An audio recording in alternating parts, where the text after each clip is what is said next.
Welcome, students. Today I am here to discuss the topic with you, the part of the staffing, that is recruitment.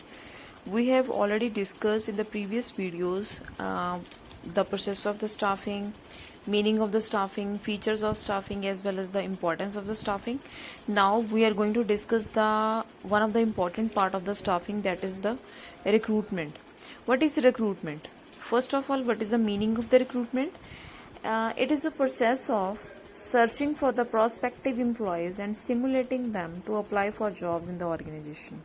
Recruitment ਦਾ ਮਤਲਬ ਰਾਜੇ ਇਹ ਹੁੰਦਾ ਹੈ ਕਿ ਆਪਾਂ ਨੇ ਡਿਫਰੈਂਟ ਇੰਪਲੋਈਜ਼ ਨੂੰ ਪ੍ਰੋਸਪੈਕਟਿਵ ਮਤਲਬ ਜਿਹੜੇ ਸਾਡੇ ਫਿਊਚਰ ਇੰਪਲੋਈਜ਼ ਹੋਣਗੇ ਉਹਨਾਂ ਨੂੰ ਅਸੀਂ ਸਰਚ ਕਰਨਾ ਹੈ ਐਂਡ ਉਹਨਾਂ ਨੂੰ ਇਸ ਤਰੀਕੇ ਨਾਲ ਮੇਨਟੇਨ ਕਰਕੇ ਰੱਖਣਾ ਹੈ ਤਾਂ ਕਿ ਉਹ ਸਾਡੀ ਜੌਬਸ ਦੇ ਲਈ ਅਪਲਾਈ ਕਰ ਸਕਣ, ਸਾਡੀ ਜੌਬਸ ਦੇ ਲਈ ਅੱਗੇ ਫਰਦਰ ਉਹ ਮਤਲਬ ਐਪਲੀਕੇਸ਼ਨਸ ਵਗੈਰਾ ਸੈਂਡ ਕਰ ਸਕਣ। ਤਾਂ ਰਿਕਰੂਟਮੈਂਟ ਦਾ ਮੇਨ ਜਿਹੜਾ ਪ੍ਰੋਸੈਸ ਹੁੰਦਾ ਹੈ ਇਹੀ ਹੁੰਦਾ ਹੈ ਕਿ ਆਪਾਂ ਨੇ ਡਿਫਰੈਂਟ ਜਿਹੜੇ ਇੰਪਲੋਈਜ਼ ਹੁੰਦੇ ਨੇ, ਮੈਨ ਪਾਵਰ ਹੁੰਦੀ ਹੈ, ਉਹਨਾਂ ਦੇ ਸੋਰਸਿਸ ਨੂੰ ਡਿਸਕਵਰ ਕਰਨਾ। ਠੀਕ ਹੈ, to discover the sources of the man power. Sources ਕਿਹੜੇ ਹੋ ਸਕਦੇ ਨੇ? ਇੰਟਰਨਲ ਸੋਰਸਿਸ ਹੋ ਸਕਦੇ ਨੇ as well as external sources ਹੋ ਸਕਦੇ ਨੇ। ਇੰਟਰਨਲ ਐਂਡ ਐਕਸਟਰਨਲ ਕੀ ਹੁੰਦੇ ਨੇ we will discuss in this video and what are the various steps to be followed while the recruitment. First of all, the first step is the identification of the sources of the potential candidates. ਮਤਲਬ ਆਪਾਂ ਨੇ ਕੀ ਦੇਖਣਾ, ਆਪਾਂ ਨੇ ਹੁਣ ਇਹ discuss ਕੀਤਾ ਹੈ ਕਿ ਜਿਹੜੀ ਮੈਨ ਪਾਵਰ ਹੁੰਦੀ ਹੈ ਉਹਦੇ ਸੋਰਸਿਸ ਨੂੰ ਸਰਚ ਕਰਨਾ ਹੈ, ਅਸੀਂ ਨੇ ਡਿਸਕਵਰ ਕਰਨਾ ਹੈ। ਮਤਲਬ ਅਸੀਂ ਦੇਖਣਾ ਹੈ ਕਿ ਅਸੀਂ ਕਿੱਥੋਂ ਇੰਪਲੋਈਜ਼ ਨੂੰ ਬੈਟਰ ਇੰਪਲੋਈਜ਼ ਨੂੰ ਸਾਡੇ ਐਪਲੀਕੇਸ਼ਨਸ ਅਸੀਂ ਮੰਗਵਾ ਸਕਦੇ ਹਾਂ ਐਂਡ ਉਹਨਾਂ ਨੂੰ ਅਸੀਂ ਅਪਲਾਈ ਕਰਨ ਦੇ ਲਈ ਕਹਿ ਸਕਦੇ ਹਾਂ ਥੀਜ਼ ਆਰ ਕਵਰਡ ਅੰਡਰ ਦਾ ਰਿਕਰੂਟਮੈਂਟ। ਤਾਂ ਫਸਟ ਸਟੈਪ ਦੇ ਵਿੱਚ ਇਹੀ ਹੁੰਦਾ ਕਿ ਆਇਡੈਂਟੀਫਾਈ ਕਰਨਾ ਅਸੀਂ ਡਿਫਰੈਂਟ ਸੋਰਸਿਸ ਨੂੰ। ਆਇਡੈਂਟੀਫਾਈ ਮਤਲਬ ਅਸੀਂ ਜੇ ਮਤਲਬ ਉਹਨਾਂ ਨੂੰ ਦੇਖਣਾ ਹੈ ਕਿ ਅਸੀਂ ਕਿੱਥੋਂ ਅਪਲਾਈ ਕਰਵਾ ਸਕਦੇ ਹਾਂ ਇੰਪਲੋਈਜ਼ ਜਿਹੜੇ ਆਪਣੇ ਪੋਟੈਂਸ਼ੀਅਲ ਜਾਂ ਪ੍ਰੋਸਪੈਕਟਿਵ ਇੰਪਲੋਈਜ਼ ਹੋਣਗੇ। ਪੋਟੈਂਸ਼ੀਅਲ ਇੰਪਲੋਈਜ਼ ਕਿਹੜੇ ਹੋਣਗੇ? ਜਿਨ੍ਹਾਂ ਨੂੰ ਆਪਾਂ ਕਹਿ ਸਕਦੇ ਹਾਂ ਕਿ ਦੈਟ ਮੇ ਪੋਸੀਬਲੀ ਬਿਕਮ ਸਮਥਿੰਗ, ਜਿਹੜੇ ਸਾਡੇ ਆਉਣ ਵਾਲੇ ਟਾਈਮ ਦੇ ਵਿੱਚ ਕੁਛ ਨਾ ਕੁਛ ਸਾਡੇ ਮਤਲਬ ਆਰਗੇਨਾਈਜੇਸ਼ਨ ਦਾ, ਸਾਡੀ ਬਿਜ਼ਨਸ ਦਾ ਪਾਰਟ ਬਣਨ ਵਾਲੇ ਨੇ। That is known as the potential. ਜੇ ਆਪਾਂ ਪੋਟੈਂਸ਼ੀਅਲ ਦੇ ਵਿੱਚ ਕੁਆਲਿਟੀਜ਼ ਤੇ ਐਬਿਲਿਟੀਜ਼ ਵੀ ਲੈ ਸਕਦੇ ਹਾਂ ਆਪਣੇ ਕੈਂਡੀਡੇਟਸ ਦੀ। ਕੈਂਡੀਡੇਟਸ ਉਹੀ ਹੋਣਗੇ ਜਿਹੜੇ ਮੈਨ ਪਾਵਰ ਦੇ ਵਿੱਚ ਇੰਕਲੂਡ ਹੋਣਗੇ, ਜਿਹੜੇ ਇੰਪਲੋਈਜ਼ ਹੋਣਗੇ। ਠੀਕ ਹੈ ਜੀ। ਨੈਕਸਟ ਆ ਜਾਂਦਾ ਇਵੈਲੂਏਟਿੰਗ ਦੇਅਰ ਵੈਲਿਡਿਟੀ, ਮਤਲਬ ਜਿਹੜੇ ਇੰਪਲੋਈਜ਼ ਨੇ ਜਾਂ ਜਿਹੜੀ ਮੈਨ ਪਾਵਰ ਨੇ ਸਾਡੇ ਆਰਗੇਨਾਈਜੇਸ਼ਨ ਦੇ ਵਿੱਚ ਅਪਲਾਈ ਕੀਤਾ ਹੈ, ਉਹਨਾਂ ਦੀ ਕੈਪੇਬਿਲਿਟੀਜ਼, ਉਹਨਾਂ ਦੀ ਐਬਿਲਿਟੀਜ਼ ਕੀ ਨੇ, ਉਹਨਾਂ ਨੂੰ ਇਵੈਲੂਏਟ ਕਰਾਂਗੇ, ਉਹਨਾਂ ਦੇ ਪ੍ਰੋਸ ਤੇ ਕੋਨਸ ਦੇਖਾਂਗੇ ਕਿ ਉਹਨਾਂ ਦੀ ਜਿਹੜੀ ਟ੍ਰੇਨਿੰਗ ਉਹਨਾਂ ਨੂੰ ਮਿਲੀ ਹੋਈ ਹੈ, ਉਹਨਾਂ ਦਾ ਕਿੰਨਾ ਐਕਸਪੀਰੀਅੰਸ ਹੈ। ਇਹ ਸਾਰਾ ਕੁਝ ਜਿਹੜਾ ਹੋਏਗਾ ਇਵੈਲੂਏਸ਼ਨ ਦੇ ਵਿੱਚ ਆ ਜਾਏਗਾ। ਉਸ ਤੋਂ ਬਾਅਦ ਆ ਜਾਏਗਾ ਚੂਜ਼ਿੰਗ ਅ ਮੈਕਸਿਮਮ ਸੂਟੇਬਲ ਸੋਰਸਿਸ। ਠੀਕ ਹੈ, ਮਤਲਬ ਕੀ ਹੋਊਗਾ ਕਿ ਡਿਫਰੈਂਟ ਜਿਹੜੇ ਸੋਰਸਿਸ ਹੋਣਗੇ ਉਹਨਾਂ ਨੂੰ ਅਸੀਂ ਸਿਲੈਕਟ ਕਰ ਲਾਂਗੇ। ਉਸ ਤੋਂ ਬਾਅਦ ਜਾ ਕੇ ਅਸੀਂ ਜਿਹੜੇ ਫਾਈਨਲ ਕੈਂਡੀਡੇਟਸ ਹੋਣਗੇ ਉਹਨਾਂ ਨੂੰ ਅਸੀਂ ਫਾਈਨਲੀ ਸਾਡੇ ਆਰਗੇਨਾਈਜੇਸ਼ਨ ਦੇ ਵਿੱਚ ਫਾਈਨਲ ਸਿਲੈਕਟ ਕਰਾਂਗੇ। ਉਸ ਤੋਂ ਬਾਅਦ ਆ ਜਾਏਗਾ ਜੀ inviting the applications for the jobs advertised. ਤਾਂ ਜਿਹੜੀ ਵੀ ਅਸੀਂ ਜੌਬਸ ਦੀ ਐਡਵਰਟੀਜ਼ਮੈਂਟ ਦਿੱਤੀ ਹੈ, ਠੀਕ ਹੈ, ਤਾਂ ਉਹਨਾਂ ਦੇ ਵਾਸਤੇ ਅਸੀਂ ਐਪਲੀਕੇਸ਼ਨਸ ਜਿਹੜੀਆਂ ਹੋਣਗੀਆਂ ਉਹਨਾਂ ਨੂੰ ਕੀ ਕਰਾਂਗੇ? ਇਨਵਾਈਟ ਕਰਾਂਗੇ from the number of candidates. So these are the steps that is to be followed while the recruitment. ਤਾਂ ਡਿਫਰੈਂਟ ਆਥਰਸ ਨੇ ਆਪਣਿਆਂ ਨੇ ਰਿਕਰੂਟਮੈਂਟ ਦੀ ਡੈਫੀਨੇਸ਼ਨ ਦਿੱਤੀ ਹੈ। ਤਾਂ ਜਿਹਦੇ ਵਿੱਚ ਵੈਰਦਰ ਐਂਡ ਡੇਵਿਸ ਨੇ ਫਰਸਟ ਡੈਫੀਨੇਸ਼ਨ ਦਿੱਤੀ ਹੈ ਕਿ it begins when new recruits are sought and ends when their applications are submitted. ਸਭ ਤੋਂ ਪਹਿਲਾਂ ਆਪਾਂ ਇਹੀ ਕਹਾਂਗੇ ਕਿ ਇਹਦੇ ਪ੍ਰੋਸੈਸ ਜਿਹੜਾ ਹੁੰਦਾ ਸਰਚ ਕਰਨ ਦਾ ਹੁੰਦਾ। ਸਰਚ ਕਰਨ ਦੇ ਵਿੱਚ ਕੀ ਆ ਜਾਏਗਾ ਕਿ ਅਸੀਂ ਪ੍ਰੋਸਪੈਕਟਿਵ ਇੰਪਲੋਈਜ਼ ਨੂੰ ਸਰਚ ਕਰਨਾ ਹੈ ਕਿ ਸਾਡੇ ਜਿਹੜੇ ਇੰਪਲੋਈਜ਼ ਹੋਣਗੇ ਅਸੀਂ ਬੈਟਰ ਇੰਪਲੋਈਜ਼ ਨੂੰ ਕਿੱਦਾਂ ਅਸੀਂ ਆਪਣੀ ਆਰਗੇਨਾਈਜੇਸ਼ਨ ਦੇ ਵਿੱਚ ਰਿਕਰੂਟ ਕਰ ਸਕਦੇ ਹਾਂ। ਠੀਕ ਹੈ, ਸੋ ਬਿਗਨ ਕਿਹਦੇ ਵਿੱਚ ਹੋਏਗੀ? ਇਹ ਬਿਗਨ ਹੋਏਗੀ ਸਾਡੀ ਰਿਕਰੂਟਮੈਂਟਸ ਜਿਹੜੀ ਹੋਏਗੀ, ਮਤਲਬ ਪੋਟੈਂਸ਼ੀਅਲ ਇੰਪਲੋਈਜ਼ ਨੂੰ ਅਸੀਂ ਸਰਚ ਕਰਨਾ ਹੈ। ਤੇ ਐਂਡ ਕਦੋਂ ਹੋਏਗੀ? ਜਦੋਂ ਸਾਡੀ ਐਪਲੀਕੇਸ਼ਨ ਜਿਹੜੀਆਂ ਹੋਣਗੀਆਂ ਪੋਟੈਂਸ਼ੀਅਲ ਕੈਂਡੀਡੇਟਸ ਦੀਆਂ, ਪ੍ਰੋਸਪੈਕਟਿਵ ਇੰਪਲੋਈਜ਼ ਦੀ ਫਾਈਨਲੀ ਸਬਮਿਟ ਹੋ ਜਾਣਗੇ ਸਾਡੀ ਆਰਗੇਨਾਈਜੇਸ਼ਨ ਦੇ ਵਿੱਚ। So these are the meaning and concept of the recruitment. Now the next topic is what are the various factors of the recruitment. Factors ਦੇ ਵਿੱਚ ਆ ਜਾਏਗਾ ਕਿ ਜਦੋਂ ਵੀ ਅਸੀਂ ਰਿਕਰੂਟਮੈਂਟ ਕਰਨੀ ਹੈ ਤਾਂ ਸਾਨੂੰ ਕਿਹੜੇ ਫੈਕਟਰਸ ਜਿਹੜੇ ਹੁੰਦੇ ਨੇ ਧਿਆਨ 'ਚ ਰੱਖਣੇ ਪੈਂਦੇ ਨੇ ਤਾਂ ਜਾ ਕੇ ਅਸੀਂ ਰਿਕਰੂਟਮੈਂਟ ਜਿਹੜੀ ਹੋਗੀ ਫਾਈਨਲਾਈਜ਼ ਕਰਾਂਗੇ। ਸਭ ਤੋਂ ਪਹਿਲਾਂ ਆ ਜਾਂਦਾ ਜੀ size of organisation. Size of organisation ਦੇ ਵਿੱਚ ਕੀ ਹੋਏਗਾ ਕਿ ਜਦੋਂ ਵੀ ਅਸੀਂ ਨੰਬਰ ਆਫ ਪਰਸਨਸ ਨੂੰ ਰਿਕਰੂਟ ਕਰਨਾ ਹੈ ਆਰਗੇਨਾਈਜੇਸ਼ਨ ਦੇ ਵਿੱਚ ਤਾਂ ਸਾਡੇ ਵਿੱਚ ਤਾਂ ਅਸੀਂ ਹਮੇਸ਼ਾ ਇੱਕ ਗੱਲ ਦਾ ਧਿਆਨ ਰੱਖਦੇ ਹਾਂ ਕਿ ਸਾਡੀ ਜਿਹੜੀ ਆਰਗੇਨਾਈਜੇਸ਼ਨ ਹੋਏਗੀ ਉਹਦਾ ਸਾਈਜ਼ ਕੀ ਹੋਏਗਾ। ਅਗਰ ਤਾਂ ਸਾਡੀ ਆਰਗੇਨਾਈਜੇਸ਼ਨ ਦਾ ਸਾਈਜ਼ ਵਿਗਰ ਹੋਏਗਾ, ਲਾਰਜ ਹੋਏਗਾ, ਤਾਂ ਆਬਵੀਅਸ ਹੈ ਕਿ ਸਾਨੂੰ ਜਿਹੜੀ ਰਿਕਰੂਟਮੈਂਟ ਕਰਨੀ ਪਏਗੀ, number of persons the, number of man power ਜਿਹੜੀ ਰਿਕੁਆਇਰਡ ਹੋਏਗੀ ਸਾਨੂੰ ਆਰਗੇਨਾਈਜੇਸ਼ਨ ਦੇ ਵਿੱਚੋਂ ਜ਼ਿਆਦਾ ਚਾਹੀਦੀ ਹੋਏਗੀ। ਠੀਕ ਹੈ ਜੀ। ਅਗਰ ਸਾਡੀ ਜਿਹੜੀ ਆਰਗੇਨਾਈਜੇਸ਼ਨ ਦਾ ਸਾਈਜ਼ ਸਮਾਲ ਹੋਏਗਾ ਤਾਂ ਆਬਵੀਅਸ ਹੈ ਕਿ ਸਾਨੂੰ ਰਿਕਰੂਟਮੈਂਟ ਦਾ ਜਿਹੜਾ ਪ੍ਰੋਸੈਸ ਹੋਏਗਾ ਉਹ ਵੀ ਸਾਡਾ ਕੀ ਹੋਏਗਾ, ਆਬਵੀਅਸ ਹੈ ਕਿ ਸਾਨੂੰ number of employees the requirement ਜਿਹੜੀ ਹੋਗੀ ਘੱਟ ਚਾਹੀਦੀ ਹੋਏਗੀ। ਤਾਂ ਇਹਦੇ ਵਿੱਚ ਆਪਾਂ ਐਗਜ਼ਾਮਪਲ ਲੈ ਸਕਦੇ ਹਾਂ, ਜਿਵੇਂ ਆਪਣੇ ਵਿਪਰੋ ਕੰਪਨੀ ਹੈ, as well as Reliance company है, as well as Tata company है। इस तरह की ਜਿਹੜੀ ਨੰਬਰ ਆਫ ਕੰਪਨੀਜ਼ ਨੇ, ਠੀਕ ਹੈ, ਇਹ ਕਾਫੀ ਜ਼ਿਆਦਾ ਸਪੈਂਡ ਕਰਦੇ ਨੇ ਜਦੋਂ ਵੀ ਇਹ ਨੰਬਰ ਆਫ EMPLOYEES ਨੂੰ ਸਰਚ ਕਰਦੇ ਨੇ। ਰਿਕਰੂਟਮੈਂਟ ਤੇ ਕਾਫੀ ਜ਼ਿਆਦਾ ਐਕਸਪੈਂਸਿਸ ਜਿਹੜੇ ਇਹਨਾਂ ਨੂੰ ਖਰਚ ਕਰਨੇ ਪੈਂਦੇ ਨੇ, ਕਿਉਂਕਿ ਇਹਦਾ ਜਿਹੜਾ ਸਾਈਜ਼ ਆਬਵੀਅਸ ਹੈ ਕਿ ਇਸ ਤਰ੍ਹਾਂ ਦੀ ਜਿਹੜੀ ਕੰਪਨੀਜ਼ ਹੋਣਗੀਆਂ ਤਾਂ ਸਾਈਜ਼ ਆਬਵੀਅਸ ਹੈ ਕਿ ਵੱਡਾ ਸਾਈਜ਼ ਹੈ, ਲਾਰਜਰ ਸਾਈਜ਼ ਹੈ, then they have to spend the more money on the recruitment process. They have to search the prospective EMPLOYEES more, ਠੀਕ ਹੈ, ਮਤਲਬ ਉਹਨੂੰ ਸਰਚ ਕਰਨੇ ਪੈਣਗੇ, ਦੈਨ ਹੀ ਉਹ ਆਪਣੀ ਜਿਹੜੀ ਆਰਗੇਨਾਈਜੇਸ਼ਨ ਦੀ ਰਿਕੁਆਇਰਮੈਂਟ ਹੈ ਉਹਨੂੰ ਪੂਰਾ ਕਰ ਸਕਦੇ ਨੇ। ਠੀਕ ਹੈ ਜੀ। ਨੈਕਸਟ ਆ ਜਾਂਦਾ ਜੀ ਇੰਪਲੋਇਮੈਂਟ ਕੰਡੀਸ਼ਨਸ ਕੀ ਹੋਣਗੀਆਂ। ਇੰਪਲੋਇਮੈਂਟ ਕੰਡੀਸ਼ਨਸ ਦਾ ਮਤਲਬ ਰਾਜੇ ਇਹ ਹੁੰਦਾ ਹੈ, ਕਹਿੰਦੇ in underdeveloped countries employment conditions are limited. ਆਪਾਂ ਨੂੰ ਪਤਾ ਹੈ ਕਿ ਜਿਹੜੀ ਅੰਡਰ ਡਿਵੈਲਪ ਕੰਟਰੀਜ਼ ਹੁੰਦੀਆਂ ਨੇ ਤਾਂ ਇੰਪਲੋਇਮੈਂਟ ਕੰਡੀਸ਼ਨਸ ਉੱਥੇ ਕੀ ਹੁੰਦੀਆਂ ਨੇ, ਹਮੇਸ਼ਾ ਲਿਮਿਟਡ ਹੁੰਦੀਆਂ ਨੇ। In such countries, suitable and prospective candidate may not be available due to the lack of the educational and technical facilities. On the other hand, in case of the developed countries, employment conditions are much better. As in such countries, supply of persons is more. Therefore, there is no problem of selecting the suitable persons for the job. ਕਹਿੰਦੇ employment conditions ਦਾ ਮਤਲਬ ਇਹ ਹੁੰਦਾ ਰਾਜੇ ਕਿ ਇਸ ਦੇ ਵਿੱਚ ਆਪਾਂ ਇੱਕ ਟੌਪਿਕ ਕਵਰ ਕਰਾਂਗੇ ਕਿ ਅਗਰ ਸਾਡੀ ਅੰਡਰ ਡਿਵੈਲਪ ਕੰਟਰੀ ਹੈ ਤਾਂ ਸਾਨੂੰ ਮਤਲਬ ਸਾਡੇ ਕੋਲ ਜਿਹੜੀ ਕੰਡੀਸ਼ਨਸ ਜਿਹੜੇ ਹੋਣਗੀਆਂ ਇਸ ਤਰ੍ਹਾਂ ਦੇ ਹੋਣਗੇ ਕਿ ਸਾਨੂੰ ਐਜੂਕੇਸ਼ਨਲ ਫੈਸਿਲਿਟੀਜ਼ ਘੱਟ ਮਿਲ ਰਹੀਆਂ ਨੇ, ਸਾਡੇ ਜਿਹੜੇ ਨੰਬਰ ਆਫ ਮੈਨ ਪਾਵਰ ਹੋਏਗੀ, ਇੰਪਲੋਈਜ਼ ਹੋਣਗੇ, as well as technical facilities ਉਹਨਾਂ ਨੂੰ ਅੱਛੀ ਤਰੀਕੇ ਨਾਲ ਆਪਾਂ ਟ੍ਰੇਨਿੰਗ ਨਹੀਂ ਪ੍ਰੋਵਾਈਡ ਕਰ ਸਕਦੇ ਕਿਉਂਕਿ ਸਾਡੀ ਜਿਹੜੀ ਕੰਟਰੀ ਹੈ ਪ੍ਰੋਪਰਲੀ ਡਿਵੈਲਪ ਨਹੀਂ ਹੈਗੀ। ਠੀਕ ਹੈ ਜੀ। ਤਾਂ ਸਾਨੂੰ ਮੈਨ ਪਾਵਰ ਜਿਹੜੀ ਹੋਏਗੀ ਇੰਨੀ ਜ਼ਿਆਦਾ ਸਕਿਲਡ ਨਹੀਂ ਮਿਲੇਗੀ। ਬਟ ਅਗਰ ਸਾਡੀ ਜਿਹੜੀ ਕੰਟਰੀ ਹੈ ਡਿਵੈਲਪਡ ਹੈ, ਪ੍ਰੋਪਰਲੀ ਡਿਵੈਲਪ ਹੋ ਚੁੱਕੀ ਹੈ, ਜਿਵੇਂ ਅਮਰੀਕਾ ਹੋ ਗਈ, ਠੀਕ ਹੈ, ਕੈਨੇਡਾ ਹੋ ਗਈ, ਥੀਜ਼ ਆਰ ਦ ਡਿਵੈਲਪ ਕੰਟਰੀਜ਼, ਤਾਂ ਆਬਵੀਅਸ ਹੈ ਕਿ ਸਾਡੀ ਜਿਹੜੀ ਐਜੂਕੇਸ਼ਨ ਫੈਸਿਲਿਟੀਜ਼ ਹੋਣਗੀਆਂ ਉਹ ਕੀ ਹੋਣਗੀਆਂ, ਬੈਟਰ ਹੋਣਗੀਆਂ। ਤਾਂ ਸਾਨੂੰ ਕੀ ਹੋਏਗਾ ਕਿ ਉੱਥੇ ਸਾਨੂੰ ਅੱਛੀ ਮੈਨ ਪਾਵਰ ਮਿਲੇਗੀ, ਸਕਿਲਡ ਮੈਨ ਪਾਵਰ ਮਿਲੇਗੀ। ਨੈਕਸਟ ਆ ਜਾਂਦਾ ਸੈਲਰੀ ਸਟਰਕਚਰ। ਸੈਲਰੀ ਸਟਰਕਚਰ ਦੇ ਵਿੱਚ ਕੀ ਟੌਪਿਕ ਆ ਜਾਂਦਾ ਕਿ everyone wants to earn more and more. ਠੀਕ ਹੈ, ਹਮੇਸ਼ਾ ਹਰ ਕੋਈ ਬੰਦਾ ਕੀ ਕਰਦਾ ਹੈ, ਚਾਹੁੰਦਾ ਕਿ ਸਾਨੂੰ ਅਸੀਂ ਜ਼ਿਆਦਾ ਤੋਂ ਜ਼ਿਆਦਾ ਅਰਨ ਕਰੀਏ। In case higher wages and salaries pay to the EMPLOYEES then the industry then the organization will not face any difficulty in making the recruitment. ਅਗਰ ਤਾਂ ਤੁਸੀਂ obvious ਹੈ ਕਿ ਅਗਰ ਤੁਸੀਂ ਹਾਇਰ ਵੇਜਸ ਪੇ ਕਰੋਗੇ, ਸੈਲਰੀਜ਼ ਪੇ ਕਰੋਗੇ ਤਾਂ ਹਮੇਸ਼ਾ ਤੁਸੀਂ ਨੰਬਰ ਆਫ ਪ੍ਰੋਸਪੈਕਟਿਵ EMPLOYEES ਨੂੰ ਜ਼ਿਆਦਾ ਤੋਂ ਜ਼ਿਆਦਾ ਕੀ ਕਰੋਗੇ, ਅਟਰੈਕਟ ਕਰੋਗੇ ਆਪਣੀ ਕੰਪਨੀ ਵੱਲ, ਆਰਗੇਨਾਈਜੇਸ਼ਨ ਵੱਲ। ਠੀਕ ਹੈ ਜੀ। ਤਾਂ ਤੁਹਾਨੂੰ ਰਿਕਰੂਟਮੈਂਟ ਦੇ ਵਿੱਚ ਕੋਈ ਪ੍ਰੋਬਲਮ ਡਿਫਿਕਲਟੀ ਵਗੈਰਾ ਨਹੀਂ ਫੇਸ ਕਰਨੀ ਪਏਗੀ। On the other hand if the salary structure of the organization is poor, ਅਗਰ ਤੁਹਾਡੀ ਆਰਗੇਨਾਈਜੇਸ਼ਨ ਦਾ ਸੈਲਰੀ ਸਟਰਕਚਰ ਬਿਲਕੁਲ ਹੀ ਪੂਅਰ ਹੈ then organization will always faces the problem of the labour turnover. Labour turnover ਆਪਾਂ ਮੈਂ ਤੁਹਾਨੂੰ ਪਹਿਲਾਂ ਵਾਲੀ ਵੀਡੀਓ 'ਚ ਵੀ ਦੱਸਿਆ ਕੀ ਹੁੰਦਾ। ਲੇਬਰ ਟਰਨਓਵਰ ਦਾ ਮਤਲਬ ਅਜੇ ਹੁੰਦਾ ਹੈ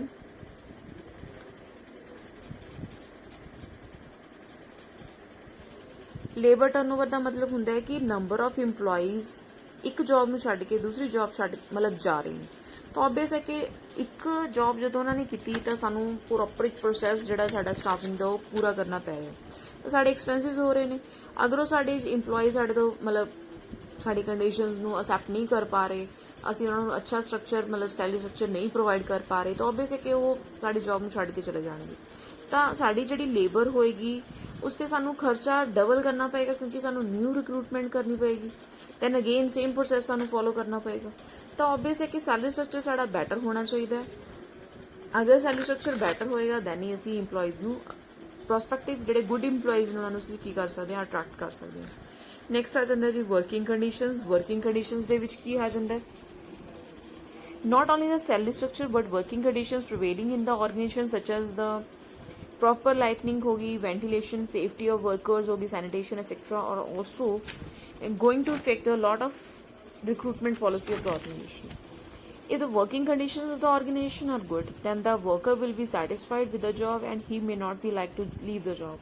On the other hand, If the working conditions of the organization are poor, then he may be ready to leave the organization as and when any other opportunity will be available to him. ਤਾਂ working conditions ਦਾ ਮਤਲਬ ਰਾਜੇ ਕੀ ਹੁੰਦਾ ਕਿ ਸਾਨੂੰ proper AC facility, lightning facility, ventilation facility, ਠੀਕ ਹੈ ਜੀ, ਇਹ ਸਾਰੀਆਂ ਫੈਸਿਲਿਟੀਜ਼ ਅਗਰ ਸਾਨੂੰ ਅਵੇਲੇਬਲ ਨੇ, ਸਾਡੇ ਇੰਪਲੋਈਜ਼ ਸਾਨੂੰ ਆਬਵੀਅਸ ਹੈ ਕਿ ਜੌਬਸ ਅੱਛੇ ਤਰੀਕੇ ਨਾਲ ਰਹਿ ਪਾ ਰਹੇ ਨੇ, ਉਹਨਾਂ ਨੂੰ ਬੈਟਰ ਫੈਸਿਲਿਟੀ, ਬੋਨਸਿਸ ਵਗੈਰਾ, ਉਹਨਾਂ ਨੂੰ ਇਨਸੈਂਟਿਵਸ ਟਾਈਮ ਨਹੀਂ ਮਿਲ ਰਹੇ ਨੇ, ਠੀਕ ਹੈ, ਤਾਂ ਵਰਕਿੰਗ ਕੰਡੀਸ਼ਨਸ ਉਹਨਾਂ ਨੂੰ ਅੱਛੇ ਮਿਲ ਰਹੀਆਂ ਨੇ, ਉਹਨਾਂ ਨੂੰ ਮਤਲਬ ਉਹਨਾਂ ਜਿਹੜੇ ਜੌਬ ਕਰ ਰਹੇ ਨੇ, ਪਰਫਾਰਮ ਕਰ ਰਹੇ ਨੇ, ਉਹਨਾਂ ਨੂੰ ਅੱਛਾ ਸਟੇਟਸ ਪ੍ਰੋਵਾਈਡ ਕੀਤਾ ਜਾ ਰਿਹਾ ਹੈ, ਐਜ਼ ਵੈਲ ਐਜ਼ ਉਹਨਾਂ ਨੂੰ ਮਤਲਬ ਉਹਨਾਂ ਨੂੰ ਅਸੀਂ ਇਹ ਨਹੀਂ ਕਹਿ ਰਹੇ ਕਿ ਤੁਸੀਂ ਜੌਬ ਅੱਛੀ ਨਹੀਂ ਪਰਫਾਰਮ ਕੀਤੀ, ਉਹਨਾਂ ਨੂੰ ਅਸੀਂ ਉਹਨਾਂ ਦੀ ਵਾਹਵਾਹੀ ਵੀ ਕਰ ਰਹੇ ਹਾਂ, ਠੀਕ ਹੈ। These are the conditions. ਅਗਰ ਕੰਡੀਸ਼ਨਸ ਬੈਟਰ ਹੋਣਗੀਆਂ ਤਾਂ ਆਬਵੀਅਸ ਹੈ ਕਿ ਸਾਡੀ ਜਿਹੜੇ ਇੰਪਲੋਈਜ਼ ਕਰ ਰਹੇ ਨੇ ਤਾਂ ਸਾਡੀ ਜੌਬ ਨੂੰ ਅੱਛੇ ਤਰੀਕੇ ਨਾਲ ਐਕਸੈਪਟ ਕਰਨਗੇ। ਅਦਰਵਾਈਜ਼ ਕੀ ਹੋਊਗਾ ਕਿ ਵਰਕਿੰਗ ਕੰਡੀਸ਼ਨਸ ਅਗਰ ਨਹੀਂ ਅੱਛੀਆਂ ਹੋਣਗੀਆਂ, ਸੈਨੀਟੇਸ਼ਨ, ਵਾਟਰ ਫੈਸਿਲਿਟੀ ਨਹੀਂ ਪ੍ਰੋਵਾਈਡ ਕੀਤੀ ਜਾ ਰਹੀ, ਲਾਈਟਨਿੰਗ ਫੈਸਿਲਿਟੀ ਨਹੀਂ ਹੈਗੀ, ਤਾਂ ਉਹ ਸਾਡੀ ਜੌਬ ਨੂੰ ਛੱਡ ਕੇ ਚਲੇ ਜਾਣਗੇ। The next ਆ ਜਾਂਦਾ rate of growth। rate of growth ਦੇ ਵਿੱਚ ਕੀ ਆ ਜਾਏਗਾ? rate of growth of the organization also influences the recruitment process. There are two types of the organization, that is expanding and stagnant. ਕਹਿੰਦੇ rate of growth ਜਿਹੜੀ ਹੋਏਗੀ ਉਹ ਹਮੇਸ਼ਾ ਆਪਣੀ ਜਿਹੜੀ ਰਿਕਰੂਟਮੈਂਟ ਹੁੰਦੀ ਹੈ ਉਹਨੂੰ ਇਫੈਕਟ ਕਰਦੀ ਹੈ। ਦੋ ਤਰ੍ਹਾਂ ਦੇ ਫੈਕਟਰਸ ਹੁੰਦੇ ਨੇ ਜਿਹੜੇ ਆਪਣੀ ਰੇਟ ਆਫ ਗਰੋਥ ਨੂੰ ਇਫੈਕਟ ਕਰਨਗੇ। ਮਤਲਬ ਇੱਕ ਤਾਂ ਹੁੰਦੀ ਐਕਸਪੈਂਡਿੰਗ ਆਰਗੇਨਾਈਜੇਸ਼ਨ ਹੁੰਦੀ ਹੈ, ਇੱਕ ਹੁੰਦੀ ਹੈ ਸਟੈਗਨੈਂਟ ਆਰਗੇਨਾਈਜੇਸ਼ਨ। ਇਸ ਐਕਸਪੈਂਡਿੰਗ ਆਰਗੇਨਾਈਜੇਸ਼ਨ ਕਿਹੜੀ ਹੋਏਗੀ? ਜਿਹਦੇ ਵਿੱਚ ਕਿ ਆਪਾਂ ਕਹਾਂਗੇ ਕਿ ਰੈਗੂਲਰਲੀ ਇੰਪਲੋਇਮੈਂਟ ਜਿਹੜੀ ਹੁੰਦੀ ਹੈ, ਸਾਨੂੰ ਪ੍ਰੋਸੈਸ ਜਿਹੜਾ ਹੋਏਗਾ ਫੋਲੋ ਕਰਨਾ ਪਏਗਾ। ਡਿਫਰੈਂਟ ਪਾਰਟਸ ਜਿਹੜੇ ਹੋਣਗੇ ਸਾਡੇ ਡਿਫਰੈਂਟ ਮਤਲਬ ਇੰਪਲੋਇਮੈਂਟ ਜਿਹੜੀ ਪਾਰਟਸ ਦੇ ਵਿੱਚ ਕਰਨੀ ਪਏਗੀ, ਕਿਉਂਕਿ ਸਾਡੀ ਆਰਗੇਨਾਈਜੇਸ਼ਨ ਕੀ ਹੈ, ਐਕਸਪੈਂਡ ਕਰ ਰਹੀ ਹੈ, ਰੈਗੂਲਰਲੀ ਐਕਸਪੈਂਡ ਕਰ ਰਹੀ ਹੈ। ਪ੍ਰਮੋਸ਼ਨ ਸਾਨੂੰ ਆਰਗੇਨਾਈਜੇਸ਼ਨ ਦੇ ਵਿੱਚ ਜ਼ਰੂਰੀ ਹੋਣਗੀਆਂ। ਡਿਫਰੈਂਟ ਜਿਹੜੀ ਵੈਕੈਂਸੀਜ਼ ਹੋਣਗੀਆਂ ਉਹ ਲੋਅਰ ਲੈਵਲ ਤੋਂ ਅਸੀਂ ਪ੍ਰਮੋਸ਼ਨ ਉਹਨਾਂ ਨੂੰ ਪ੍ਰਮੋਟ ਕਰਕੇ ਇੰਪਲੋਈਜ਼ ਨੂੰ ਫਿਲ ਕਰਾਂਗੇ। ਅਗਰ ਸਾਡੀ ਸਟੈਗਨੈਂਟ ਆਰਗੇਨਾਈਜੇਸ਼ਨ ਹੈ, ਗਰੋਥ ਜਿਹੜੀ ਹੈ ਸਟੈਗਨੈਂਟ ਫਾਰਮ ਦੇ ਵਿੱਚ ਹੈ, ਤਾਂ ਉਹਦੇ ਵਿੱਚ ਕੀ ਹੋਏਗਾ ਕਿ ਸਾਨੂੰ ਲੈਸ number of persons the requirement ਹੋਏਗੀ, ਕਿਉਂਕਿ ਨਿਊ ਪਰਸਨਸ ਨੂੰ ਅਸੀਂ ਰਿਕੁਆਇਰਡ ਉਦੋਂ ਹੀ ਕਰਾਂਗੇ ਜਦੋਂ ਸਾਨੂੰ ਰਿਕੁਆਇਰਮੈਂਟ ਅਰਾਈਜ਼ ਹੋਏਗੀ। ਅਦਰਵਾਈਜ਼ ਅਸੀਂ ਪੋਜੀਸ਼ਨ ਜਿਹੜੇ ਹੋਣਗੇ ਉਹਦੇ ਕੀ ਕਰਾਂਗੇ, ਵਿਕੇਟ ਹੀ ਰੱਖਾਂਗੇ। So these are the factors that is to be considered while recruitment. Next ਆ ਜਾਂਦਾ ਜੀ constants on the recruitment. Constants ਦਾ ਮਤਲਬ ਕੀ ਹੁੰਦਾ ਹੈ ਕਿ ਕਿਸ ਤਰ੍ਹਾਂ ਦੀ ਪ੍ਰੋਬਲਮਸ ਨੇ ਜਿਹੜੀਆਂ ਸਾਨੂੰ ਰਿਕਰੂਟਮੈਂਟ ਦੇ ਪ੍ਰੋਸੈਸ ਦੇ ਵਿੱਚ ਅਸੀਂ ਫੇਸ ਕਰ ਰਹੇ ਹਾਂ। ਫਸਟ ਆ ਜਾਂਦਾ ਜੀ image of the organization. Image of the organization ਦਾ ਮਤਲਬ ਕੀ ਹੁੰਦਾ ਹੈ ਜੀ? ਇਮੇਜ ਦਾ ਮਤਲਬ ਹੁੰਦਾ ਹੈ ਕਿ ਸਾਡੀ ਜਿਹੜੀ ਆਰਗੇਨਾਈਜੇਸ਼ਨ ਹੈ ਉਸਦੀ ਮਤਲਬ ਬਾਹਰ ਜਿਹੜੀ ਸਾਡੀ ਐਕਸਟਰਨਲ ਇਮੇਜ ਉਹ ਕਿਸ ਤਰ੍ਹਾਂ ਦੀ ਬਣੀ ਹੋਈ ਹੈ, ਠੀਕ ਹੈ। ਅਗਰ ਤਾਂ ਤੁਹਾਡੀ ਇਮੇਜ ਬੈਟਰ ਹੈ, ਕੰਪੀਟੀਸ਼ਨ ਤੁਸੀਂ ਬੈਟਰ ਪ੍ਰੋਵਾਈਡ ਕਰ ਰਹੇ ਹੋ, ਕੰਪਨੀਜ਼ ਨੂੰ ਦੇ ਰਹੇ ਹੋ, ਤਾਂ ਆਬਵੀਅਸ ਹੈ ਕਿ ਤੁਹਾਡੀ ਇਮੇਜ ਵੀ ਕੀ ਹੋਏਗੀ, ਬੈਟਰ ਹੋਏਗੀ। ਤਾਂ ਤੁਸੀਂ ਕੀ ਕਰ ਸਕਦੇ ਹੋ, ਅੱਛੇ ਇੰਪਲੋਈਜ਼ ਨੂੰ ਸਰਚ ਕਰ ਸਕਦੇ ਹੋ, ਐਟਰੈਕਟ ਕਰ ਸਕਦੇ ਹੋ। ਬਟ ਅਗਰ ਤੁਸੀਂ ਇਮੇਜ ਤੁਹਾਡੀ ਗੁੱਡ ਨਹੀਂ ਹੈ, ਠੀਕ ਹੈ, ਤੁਸੀਂ ਮਤਲਬ ਕੀ ਹੈ ਤੁਹਾਡਾ ਜਿਹੜੀ ਇਮੇਜ ਉਹ ਬੈਟਰ ਨਹੀਂ ਹੈਗੀ, ਤਾਂ ਤੁਸੀਂ ਕੀ ਕਰੋਗੇ, ਤਾਂ ਜਿਹੜੀ ਇਮੇਜ ਹੋਏਗੀ ਕਾਫੀ ਨੰਬਰ ਆਫ ਪਰਸਨਸ ਨੂੰ ਅਟਰੈਕਟ ਨਹੀਂ ਕਰੇਗੀ। ਅਗਰ ਤੁਹਾਡੀ ਇਮੇਜ ਅੱਛੀ ਨਹੀਂ ਹੈ, ਸਿਲੈਕਸ਼ਨ ਪ੍ਰੋਸੈਸ ਦੇ ਵਿੱਚ ਤੁਹਾਨੂੰ ਪ੍ਰੋਬਲਮਸ ਜਿਹੜੀਆਂ ਹੋਣਗੀਆਂ ਫੇਸ ਕਰਨੀਆਂ ਪੈਣਗੀਆਂ ਅਗਰ ਤੁਹਾਡੀ ਇਮੇਜ ਨਹੀਂ ਹੋਏਗੀ, ਅੱਛੀ ਨਹੀਂ ਹੋਏਗੀ। No one wants to join that organization whose reputation in the minds of public as well as employees is adverse or negative. ਕਹਿੰਦੇ ਕੋਈ ਵੀ ਜਿਹੜਾ ਪਰਸਨ ਹੋਏਗਾ ਉਸ ਜੌਬ ਦੇ ਲਈ ਉਸ ਕੰਪਨੀ ਦੇ ਵਿੱਚ ਕਦੇ ਵੀ ਜੁਆਇਨ ਨਹੀਂ ਕਰੇਗਾ ਜਿਹਦੀ ਇਮੇਜ ਜਿਹੜੀ ਹੋਏਗੀ ਪਬਲਿਕ ਦੀ ਆਈਜ਼ ਦੇ ਵਿੱਚ ਲਗਾ ਲਓ ਜਾਂ ਆਪਣੇ ਇੰਪਲੋਈਜ਼ ਦੀ ਨਿਗਾਹ ਦੇ ਵਿੱਚ ਲਗਾ ਲਓ ਹਮੇਸ਼ਾ ਡਾਊਨ ਹੈ, ਠੀਕ ਹੈ ਜੀ।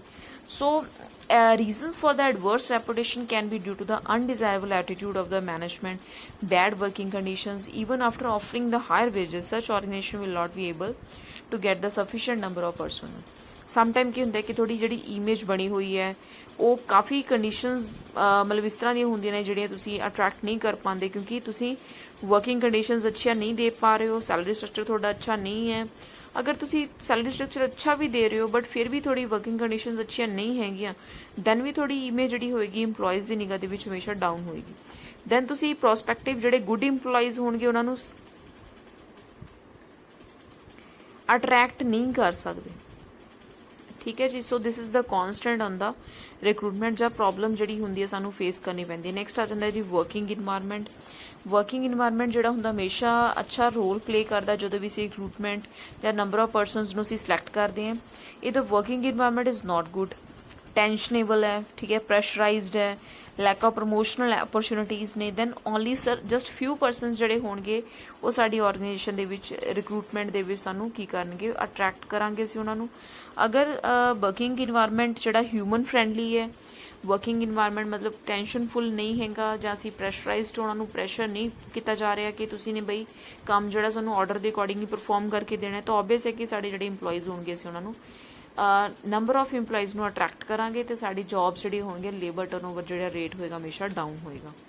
ਨੈਕਸਟ ਆ ਜਾਂਦਾ ਜੀ ਆਰਗੇਨਾਈਜੇਸ਼ਨ ਪੋਲਿਸੀਜ਼ ਕਿਸ ਤਰ੍ਹਾਂ ਦੀਆਂ ਫੋਲੋ ਕਰ ਰਹੇ ਹੋ ਤੁਸੀਂ। ਅਗਰ ਤੁਹਾਡੀ ਪੋਲਿਸੀ ਜਿਹੜੀ ਹੈ ਆਰਗੇਨਾਈਜੇਸ਼ਨ ਦੇ ਵਿੱਚ ਰਿਕਰੂਟਮੈਂਟ ਦੀ, ਠੀਕ ਹੈ, ਤੁਸੀਂ ਆਊਟਸਾਈਡ ਮਤਲਬ ਕੀ ਹੈ ਕਿ ਤੁਸੀਂ ਜਿਹੜੀ ਪੋਲਿਸੀ ਇਸ ਤਰ੍ਹਾਂ ਦੀ ਫੋਲੋ ਕਰ ਰਹੇ ਹੋ ਜਿਹੜੀਆਂ ਤੁਸੀਂ ਕਹੋਗੇ ਕਿ ਪ੍ਰਮੋਸ਼ਨ ਜਿਹੜਾ ਲੈਵਲ ਹੈ, ਠੀਕ ਹੈ, ਉਹ ਹਮੇਸ਼ਾ ਤੁਸੀਂ ਆਊਟਸਾਈਡ ਦਾ ਆਰਗੇਨਾਈਜੇਸ਼ਨ ਲੈ ਰਹੇ ਹੋ। ਤੁਹਾਡੇ ਜਿਹੜੇ ਇੰਪਲੋਈਜ਼ ਤੁਸੀਂ ਹਾਇਰ ਕੀਤੇ ਹੋਏ ਨੇ ਤੁਸੀਂ ਉਹਨਾਂ ਨੂੰ ਪ੍ਰਮੋਟ ਨਹੀਂ ਕਰ ਰਹੇ। ਜਿਹੜੇ ਲੋਅਰ ਲੈਵਲ ਦੇ ਇੰਪਲੋਈਜ਼ ਨੂੰ as it is lower level the conditions ਤੇ ਹੀ ਅਵੇਲੇਬਲ ਨੇ। ਹੁਣ ਜਿਹੜੀ ਪੋਜੀਸ਼ਨਸ ਨੇ ਐਜ਼ ਇਟ ਇਜ਼, ਜੇ ਸੁਪਰਵਾਈਜ਼ਰ ਹੈ ਤਾਂ ਸੁਪਰਵਾਈਜ਼ਰ ਹੀ ਹੈ, ਜੇ ਲੋਅਰ ਲੈਵਲ ਦਾ ਇੰਪਲੋਈ ਹੈ ਤਾਂ as it is same position hold ਕਰ ਰਹੇ। ਤਾਂ ਅਗਰ ਤੁਸੀਂ ਨੇ ਕਿਸੇ ਨੂੰ ਮਤਲਬ ਪ੍ਰਮੋਟ ਕਰਨਾ ਹੈ ਤਾਂ ਤੁਸੀਂ ਆਊਟਸਾਈਡ ਦਾ ਆਰਗੇਨਾਈਜੇਸ਼ਨ ਇੰਪਲੋਈ ਨੂੰ ਹਾਇਰ ਕਰ ਰਹੇ ਹੋ, ਤਾਂ ਆਰਗੇਨਾਈਜੇਸ਼ਨ ਦੀ ਪੋਲਿਸੀ ਕੀ ਹੈ, ਸਟ੍ਰਿਕਟ ਫੋਲੋ ਕਰ ਰਹੇ ਹੋ ਤੁਸੀਂ। ਤਾਂ ਇਸ ਤਰ੍ਹਾਂ ਦੀ ਪੋਲਿਸੀਜ਼ ਅਗਰ ਤੁਸੀਂ ਫੋਲੋ ਕਰੋਗੇ ਤਾਂ ਵੀ ਤੁਹਾਡੀ ਆਰਗੇਨਾਈਜੇਸ਼ਨ ਦੀ ਜਿਹੜੀ ਰਿਕਰੂਟਮੈਂਟ ਪ੍ਰੋਸੈਸ ਹੋਗਾ ਉਹਦੇ ਵਿੱਚ ਕੀ ਆਏਗੀ, ਪ੍ਰੋਬਲਮ ਤੁਸੀਂ ਫੇਸ ਕਰੋਗੇ। ਨੈਕਸਟ ਆ ਜਾਂਦਾ ਜੀ ਯੂਨੀਅਨ ਰਿਕੁਆਇਰਮੈਂਟਸ। ਸਮ ਟਾਈਮ ਕੀ ਹੁੰਦਾ ਕਿ ਇਸ ਤਰ੍ਹਾਂ ਦੇ ਐਗਰੀਮੈਂਟਸ ਬਣੇ ਹੁੰਦੇ ਨੇ ਆਰਗੇਨਾਈਜੇਸ਼ਨ ਦੇ ਵਿੱਚ ਟ੍ਰੇਡ ਯੂਨੀਅਨਸ ਦੇ ਨਾਲ ਕਿ ਤੁਸੀਂ ਇੰਪਲੋਇਮੈਂਟ ਜਦੋਂ ਕਰਦੇ ਹੋ ਤਾਂ ਹਾਇਰ ਲੈਵਲ ਦੀ ਪੋਸਟ ਦੇ ਲਈ ਕਰਦੇ ਹੋ, ਠੀਕ ਹੈ ਜੀ। ਜੇ such agreement may be to fill up the certain percentage of the high post from the internal sources, this will restrict the choice of the management to recruit from the external sources। ਕਹਿੰਦੇ ਕੀ ਹੁੰਦਾ ਕਿ ਤੁਸੀਂ union ਦੇ ਨਾਲ ਤੁਸੀਂ ਇਸ ਤਰ੍ਹਾਂ ਦੇ ਐਗਰੀਮੈਂਟ ਕਰ ਲੈਂਦੇ ਹੋ ਕਿ ਤੁਸੀਂ ਅਗਰ ਹਾਇਰ ਲੈਵਲ ਦੀ ਪੋਸਟਾਂ ਵੀ ਤੁਸੀਂ ਫਿਲ ਕਰਨੀਆਂ ਨੇ ਤਾਂ ਤੁਸੀਂ ਜਸਟ ਇੰਟਰਨਲ ਸੋਰਸਿਸ ਤੋਂ ਫਿਲ ਕਰੋਗੇ, ਜਾਂ ਤੁਸੀਂ ਐਕਸਟਰਨਲ ਸੋਰਸਿਸ ਤੋਂ ਫਿਲ ਕਰੋਗੇ ਤਾਂ ਓਬਵੀਅਸ ਹੈ ਕਿ ਤੁਹਾਨੂੰ ਇਸ ਤਰ੍ਹਾਂ ਦੀ ਪ੍ਰੋਬਲਮ ਜਿਹੜੀ ਹੋਏਗੀ ਫੇਸ ਕਰਨੀ ਪਏਗੀ। ਤਾਂ ਜਿਹੜੇ ਇੰਪਲੋਇਮੈਂਟ ਓਪਰਚੁਨਿਟੀਜ਼ ਨੇ ਜਿਹੜੇ ਲੋਅਰ ਲੈਵਲ ਦੇ ਇੰਪਲੋਈਜ਼ ਨੇ ਉਹਨਾਂ ਨੂੰ ਤਾਂ ਮਿਲਣਗੇ ਹੀ ਨਹੀਂ ਓਪਰਚੁਨਿਟੀਜ਼। ਤਾਂ ਇਸ ਤਰ੍ਹਾਂ ਦੀ ਜਿਹੜੀ ਪ੍ਰੋਬਲਮਸ ਹੋਣਗੀਆਂ ਉਹ ਵੀ ਸਾਡੀ ਰਿਕਰੂਟਮੈਂਟ ਪ੍ਰੋਸੈਸ ਦੇ ਵਿੱਚ ਕੀ ਹੁੰਦੀ ਹੈ, ਇੱਕ ਤਰ੍ਹਾਂ ਦੀ ਕੌਨਸਟੈਂਟ ਬਣ ਜਾਂਦੀ ਹੈ। ਨੈਕਸਟ ਆ ਜਾਂਦਾ ਜੀ ਗਵਰਨਮੈਂਟ ਪੋਲਿਸੀ।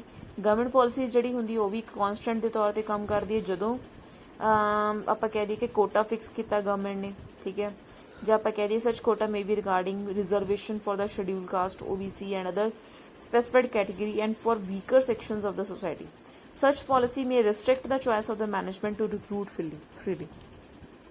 ਕਈ ਵਾਰ ਕੀ ਹੁੰਦਾ ਕਿ ਗਵਰਨਮੈਂਟ ਜਿਹੜੀ ਹੁੰਦੀ ਇਸ ਤਰ੍ਹਾਂ ਦੀ ਪਾਲਿਸੀਜ਼ ਬਣਾ ਦਿੰਦੀ ਹੈ ਕਿ ਤੁਸੀਂ ਨੇ ਇਸ ਪ੍ਰੋਪਰ ਕੋਟਾ ਦੇ ਅਕੋਰਡਿੰਗ ਹੀ ਜਿਹੜੀ ਰਿਕਰੂਟਮੈਂਟ ਕਰਨੀ ਹੈ, ਠੀਕ ਹੈ। ਤੁਸੀਂ ਪ੍ਰੋਪਰ ਤੁਹਾਡੀ ਕੈਟੇਗਰੀਜ਼ ਬਣੀਆਂ ਹੋਈਆਂ ਨੇ, as we all know what is going to be followed in the organization as well as in the different departments।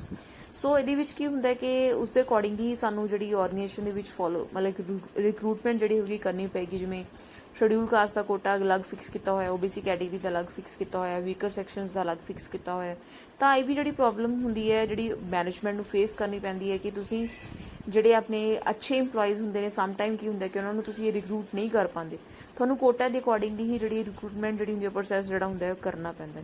So these are the constants ਦਾ ਜਾਂ ਆਪਾਂ ਇਹ ਵੀ ਕਹਿ ਸਕਦੇ ਥੀਜ਼ are the problems which R faced in the recruitment process. Next ਆ ਜਾਂਦਾ ਜੀ sources of recruitment. Sources of recruitment ਦੇ ਵਿੱਚ ਆਪਾਂ ਡਿਸਕਸ ਕਰਾਂਗੇ internal sources as well as external sources. Internal sources ਕਿਹੜੇ ਹੁੰਦੇ ਨੇ ਜੀ, ਜਦੋਂ ਅਸੀਂ ਰਿਕਰੂਟਮੈਂਟ ਜਦੋਂ ਅਸੀਂ ਕਰਦੇ ਹਾਂ ਆਰਗੇਨਾਈਜੇਸ਼ਨ ਦੇ ਵਿੱਚ ਤਾਂ ਉਹ ਵਿਦਿਨ ਦਾ ਐਂਟਰਪ੍ਰਾਈਜ਼ ਕਰਦੇ ਹਾਂ। ਸਾਨੂੰ ਐਪਲੀਕੇਸ਼ਨ ਜਿਹੜੀਆਂ ਹੋਣਗੀਆਂ ਬਾਹਰ ਤੋਂ ਮੰਗਵਾਉਣ ਦੀ ਲੋੜ ਨਹੀਂ ਪੈਂਦੀ, ਪ੍ਰੋਸਪੈਕਟਿਵ ਇੰਪਲੋਈਜ਼ ਨੂੰ ਸਰਚ ਕਰਨ ਦੀ ਲੋੜ ਨਹੀਂ ਪੈਂਦੀ। ਅਸੀਂ ਜਸਟ ਜਿਹੜੇ ਸਾਡੇ ਇੰਪਲੋਈਜ਼ ਆਲਰੇਡੀ ਸਾਡੀ ਆਰਗੇਨਾਈਜੇਸ਼ਨ ਦੇ ਵਿੱਚ ਕੰਮ ਕਰ ਰਹੇ ਨੇ ਉਹਨਾਂ ਨੂੰ ਅਸੀਂ ਕੀ ਕਰ ਲਾਂਗੇ, ਐਜ਼ ਇਟ ਇਜ਼ ਕੋਈ ਨਾ ਕੋਈ ਪ੍ਰਮੋਸ਼ਨ ਦੇ ਦਾਂਗੇ, ਜਾਂ ਅਸੀਂ ਉਹਨਾਂ ਦੀ ਜਿਹੜੀ ਪੋਸਟ ਆ ਉਹਨੂੰ ਚੇਂਜ ਕਰਕੇ ਡਿਫਰੈਂਟ ਜੌਬਸ ਜਿਹੜੀ ਹੋਣਗੀਆਂ ਉਹਨਾਂ ਨੂੰ ਵਕੇਟ ਜਿਹੜੀ ਪੋਜੀਸ਼ਨਸ ਨੇ ਉਹਨਾਂ ਨੂੰ ਫਿਲ ਕਰ ਦਾਂਗੇ। ਸੋ ਆਪਾਂ ਡਿਫਰੈਂਟ ਸੋਰਸਿਸ ਪੜ੍ਹਦੇ ਹਾਂ। ਫਰਸਟ ਆ ਜਾਂਦਾ ਹੈ ਪ੍ਰਮੋਸ਼ਨ। ਕੀ ਹੁੰਦੀ ਹੈ ਪ੍ਰਮੋਸ਼ਨ? ਆਪਾਂ ਨੂੰ ਪਤਾ ਹੈ ਕਿ ਅਗਰ ਸਾਡੀ ਵੇਕੈਂਟ ਪੋਸਟ ਸਾਡੀ ਆਰਗੇਨਾਈਜੇਸ਼ਨ ਦੇ ਵਿੱਚ ਪਈ ਹੈ, ਜਿਹੜੀ ਹਾਇਰ ਲੈਵਲ ਦੀ ਪੋਸਟ ਹੈ, ਠੀਕ ਹੈ, ਤਾਂ ਸਾਡੇ ਐਗਜ਼ਿਸਟਿੰਗ ਇੰਪਲੋਈ ਸਾਡੇ ਏਬਲ ਨੇ ਐਂਡ ਕੰਪੀਟੈਂਟ ਨੇ ਤਾਂ ਅਸੀਂ ਕੀ ਕਰਾਂਗੇ ਉਹਨਾਂ ਨੂੰ ਪ੍ਰਮੋਟ ਕਰ ਦਾਂਗੇ। ਸੋ ਪ੍ਰਮੋਸ਼ਨ ਜਿਹੜੀ ਹੋਏਗੀ ਹਮੇਸ਼ਾ ਸੀਨੀਅਰਟੀ ਬੇਸਿਸ ਤੇ ਹੁੰਦੀ ਹੈ ਜਾਂ ਮੈਰਿਟ ਬੇਸਿਸ ਤੇ ਹੁੰਦੀ ਹੈ। ਸੋ ਡਿਫਰੈਂਟ ਐਵੇਨਿਊਜ਼ ਜਾਂ ਆਪਾਂ ਓਪਰਚੁਨਿਟੀਜ਼ ਜਿਹੜੀਆਂ ਆਪਾਂ ਪ੍ਰੋਵਾਈਡ ਕਰਾਂਗੇ ਤਾਂ ਕਿ ਸਾਡੇ ਜਿਹੜੇ ਇੰਪਲੋਈਜ਼ ਨੇ ਉਹ ਮੋਟੀਵੇਟ ਫੀਲ ਕਰਨ, ਠੀਕ ਹੈ ਜੀ, ਤਾਂ ਕਿ ਉਹਨਾਂ ਦੀ ਜਿਹੜੀ ਜੌਬ ਪਰਫਾਰਮੈਂਸ ਉਹ ਕੀ ਹੋ ਸਕੇ, ਬੈਟਰ ਹੋ ਸਕੇ। ਨੈਕਸਟ ਆ ਜਾਂਦਾ ਟਰਾਂਸਫਰ। ਟਰਾਂਸਫਰ ਦਾ ਮਤਲਬ ਕੀ ਹੁੰਦਾ ਹੈ ਕਿ ਅਸੀਂ ਇੱਕ ਜੌਬ ਤੋਂ ਦੂਸਰੀ ਜੌਬ 'ਤੇ ਇੱਕ ਇੰਪਲੋਈ ਨੂੰ ਦੂਸਰੀ मतलब एरिया टू एरिया शिफ्ट करते रहने हैं ਜਾਂ ट्रांसफर करते रहते हैं, ਜਿਹਦੇ ਨਾਲ ਕੀ ਹੁੰਦਾ ਕਿ ਉਹਦੀ ਜਿਹੜੀ ਮਤਲਬ ਸਟੇਟਸ ਜਿਹੜੀ ਪੋਜੀਸ਼ਨ ਹੈ, ਰਿਸਪੌਂਸਿਬਿਲਟੀ ਹੈ, ਰੈਮੂਨਰੇਸ਼ਨ ਹੈ, ਉਹਦੇ ਵਿੱਚ ਕੋਈ ਫਰਕ ਨਾ ਪਵੇ। ਇਸ ਕਰਕੇ ਸਾਨੂੰ ਉਸ ਟਰਾਂਸਫਰ ਦੀ ਜਿਹੜੀ ਪੋਜੀਸ਼ਨ ਹੁੰਦੀ ਹੈ, ਮਤਲਬ ਟਰਾਂਸਫਰ ਜਿਹੜੀ ਮਤਲਬ ਇੱਕ ਸੋਰਸ ਇੱਕ ਵੇ ਹੈ ਜਿਹੜਾ ਸਾਨੂੰ ਅਡੋਪਟ ਕਰਨਾ ਪੈਂਦਾ ਹੈ। ਠੀਕ ਹੈ ਜੀ।